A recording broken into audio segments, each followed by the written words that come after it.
Saudara, pasca gempa dan tsunami yang melanda kota Palu, Sigi, dan Donggala membuat sejumlah petambak garam Talise kehilangan mata pencaharian. Kini dengan peralatan seadanya, mereka kembali membersihkan lahan tambak untuk melanjutkan hidup.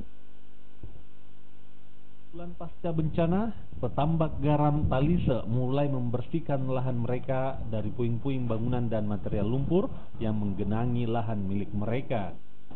Bermodalkan peralatan seadanya, mereka mulai memperbaiki lahan untuk melanjutkan pekerjaan yang sudah mereka lakoni selama bertahun-tahun. Dari 160 petambak garam di pantai Talise, kini hanya tersisa puluhan petambak saja. Kebanyakan dari mereka menjadi korban tsunami, bahkan ada beberapa petambak yang belum ditemukan hingga saat ini. Kalau dapat saya dari Madura. Madura ya? Dia jual per karung lah gitu. Jadi kalau dia jual per karung, saya belikan 130. Iya. Kalau dijual kembali? Kalau saya jual kembali 150. 150 ya? Kalau untuk sekarang garam dari Talise sendiri belum ada? Kalau garam Talise ada, tapi tidak begitu, belum normal. Belum normal Pak ya? Ya, belum normal. Karena beberapa lahan yang rusak banyak.